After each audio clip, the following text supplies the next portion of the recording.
Hello, and welcome to Columbia Public Schools. I'm Kristen Burkemper, and I'm the CMNEA Bargaining Chair.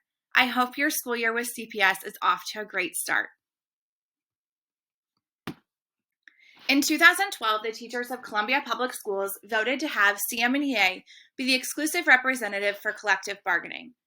Since then, CMNEA has worked with CPS to develop the collective bargaining agreement we have today.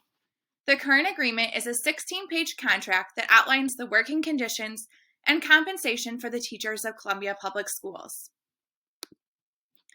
The bargaining agreement outlines teacher rights related to working conditions. The CMNEA bargaining team believes in advocating for teachers' working conditions because we believe your working conditions are your students' learning conditions.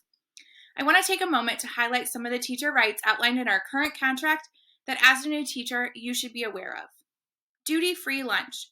You have the right to a 25-minute duty-free lunch. Planning time and work days. You have a right to a minimum of 250 minutes of scheduled plan time per week.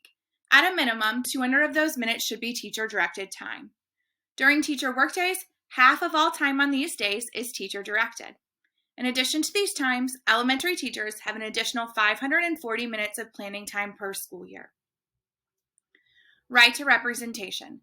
You have the right to representation from your teacher association during any meeting of a disciplinary nature.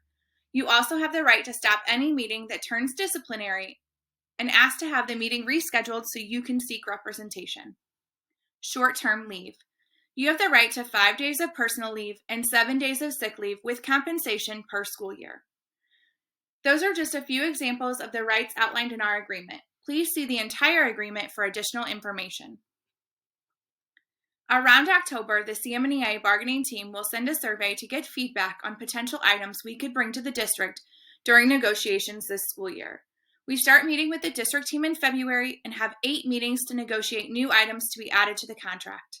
Members of the bargaining unit receive email communication throughout the whole process and are sent a summary as well as notes from each of the meetings. We hope that through this short video you have learned valuable information about the collective bargaining agreement and the bargaining process. To find the most current agreement, head to the CPS website. Then select Employment at the top. On the left-hand side, select Collective Bargaining Agreements, then Teacher. It's always a good idea to read through the agreement before the school year begins. Thank you for your time, and we look forward to representing you this school year through the collective bargaining process.